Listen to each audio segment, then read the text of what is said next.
Hello बच्चों, I am doctor Atula from doctor Atula's house of biology.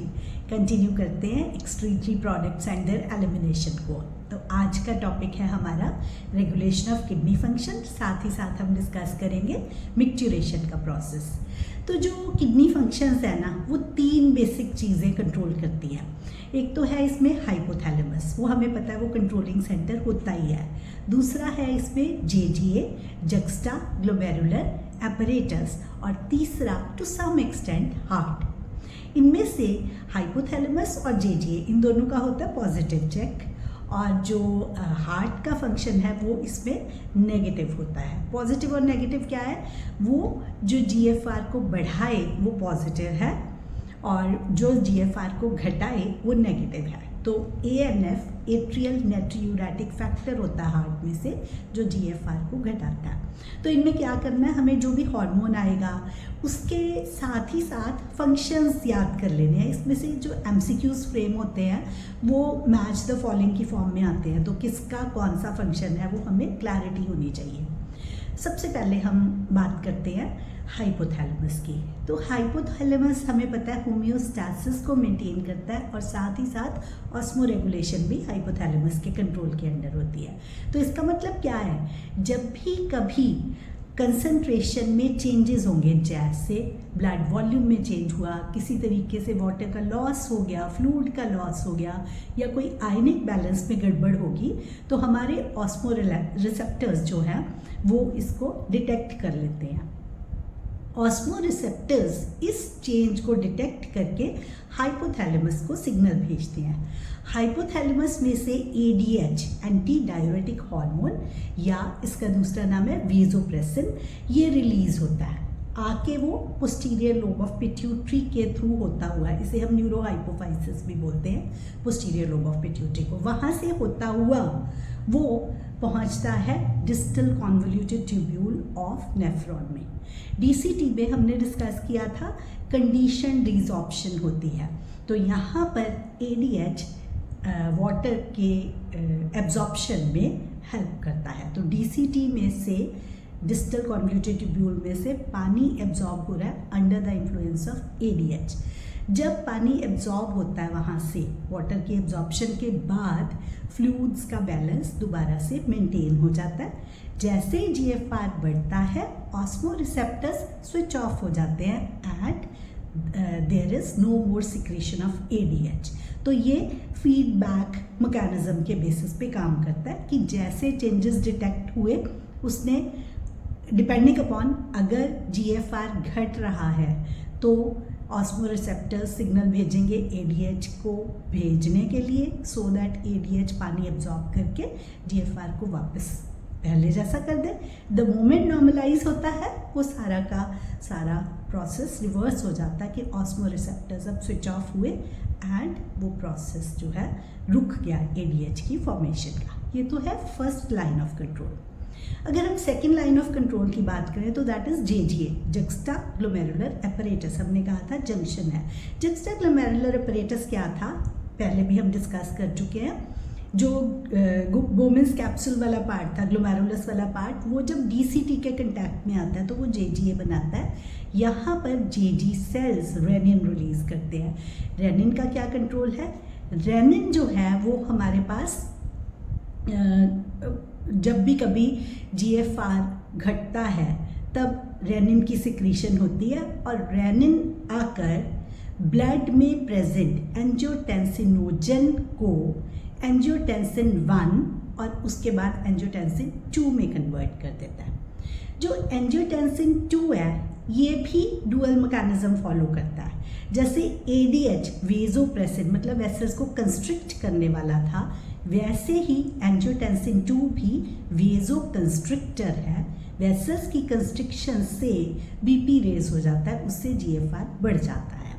And दूसरा इसका process क्या है, एंजियोटेंसिन 2 जो है वो एड्रिनल कॉर्टेक्स तक पहुंचता है। एड्रिनल कॉर्टेक्स में से एल्डोस्टेरॉन रिलीज होता है, और वो एल्डोस्टेरॉन रिलीज्ड एल्डोस्टेरॉन डीसीटी में आकर एक्ट करता है, जहाँ पर वो सोडियम की रीअब्जॉर्प्शन, उसके साथ ही साथ एसोसिएटेड वाटर भी रीअब्जॉर्ब हो जाता है। तो इसका मतलब डीसीटी के अंदर जो कंडीशन रीएब्जॉर्प्शन हो रही थी, एल्डोस्टेरॉन के इन्फ्लुएंस में सोडियम एंड एसोसिएटेड वाटर, और एडीएच के रिस्पॉन्स में वो पानी को एब्जॉर्ब कर रहा था, रीएब्जॉर्प्शन हो रही थी। तो इस वजह से यूरिन जो है वो कंसंट्रेट हो जाता है और loss of water is prevented. तो इसका मतलब ये सारा जो प्रोसेस है रेनिन से एंजियोटेंसिनोजन का एंजियोटेंसिन 1 एंड 2 में कन्वर्ट होना, वो एंजियोटेंसिन 2 का एड्रिनल कॉर्टेक्स में जाकर एल्डोस्टेरॉन को डीसीटी तक लाना, this process is called RAAS, RAAS, renin angiotensin aldosterone system. ये हमारा सेकेंड लाइन ऑफ एक्शन है। अब हम बात करते हैं, जब बहुत TFR बढ़ जाता है तो हार्ट के ऊपर स्ट्रेस आना शुरू हो जाता है। तो हार्ट एक ANF, एट्रियल नाट्रियूरेटिक फैक्टर रिलीज करता है। वो ANF जो है वो इट इज़ वेजोडाइलेटर। तो क्योंकि वो वेजोडाइलेटर है तो वो प्रेशर को घटा देता है, ब्लड प्रेशर कम होता है। ब्लड प्रेशर में चेंजेस कम होने से रेनिन जो है उसकी फॉर्मेशन कम हो जाती है। तो इसका भी डबल कंट्रोल हो गया। एक तरह से RAAS को कंट्रोल करने वाला ANF है एंड दूसरा वेजोडाइलेटर है ANF। तो ऐसे करके ये तीनों जो मैकेनिज्म्स हैं एक दूसरे के साथ कोऑर्डिनेशन में चलते जाते हैं and kidney function is regulated. तो इसमें से पॉजिटिव फैक्टर्स जो हैं वो है हाइपोथैलेमस एंड JGA से रिलीज होने वाला रेनिन का फंक्शनिंग, और ANF का एट्रियल नाट्रियूरेटिक जो कि हार्ट से रिलीज होता है उसका नेगेटिव कंट्रोल है। तो ये फीडबैक मैकेनिज्म्स की बेसिस पे ये सारा का सारा फंक्शन चलता रहता है and kidney functions are regulated. तो इन द एंड आपको पता होना चाहिए, एल्डोस्टेरॉन ने सोडियम को रीअब्जॉर्ब किया, ADH ने वेजो कंस्ट्रिक्टर की तरह भी एक्ट किया एंड पानी की रीअब्जॉर्प्शन में भी हेल्प की। उसी तरह से जो रेनिन था वो जब रिलीज होता था तो वो एंजियोटेंसिन 2 अल्टीमेटली बनता था, which was also a vasoconstrictor as well as ये एड्रिनल कॉर्टेक्स में से एल्डोस्टेरॉन को स्टिमुलेट करने वाला भी था। तो ऐसे करके आपको क्लियर कट सबके फंक्शंस और किन कंडीशंस की वजह से ये सारा फॉर्मेशन होती है वो सारा क्लियर हो जाता है, ये वाला टॉपिक। अब हम बात करते हैं मिक्चुरेशन की। तो मिक्चुरेशन है रिलीज ऑफ यूरिन। तो क्या होगा अगर यूरिनरी ब्लैडर में भर जाता है जब, तो स्ट्रेच रिसेप्टर्स सिग्नल भेजते हैं CNS को, सेंट्रल नर्वस सिस्टम को। तो वो सिग्नल्स वोलेंट्री सिग्नल्स हैं ताकि CNS में से मोटर न्यूरॉन के थ्रू मैसेजेस आए। वो मैसेजेस यूरिनरी ब्लैडर की स्मूथ मसल्स को रिलैक्स करवाते हैं, कंट्रैक्ट करवाते हैं। साथ ही साथ वो जो यूरिनरी ऑरिफिस है, स्फिंक्टर है, उसको रिलैक्स करवाते हैं। कंट्रैक्शन ऑफ स्मूथ मसल्स से यूरिन एम्प्टी होने की सेंसेशन एंड यूरिनरी स्फिंक्टर के खुलने से यूरिन रिलीज हो जाता है। तो यूरिन के रिलीज के प्रोसेस को हम बोलते हैं मिक्चुरेशन।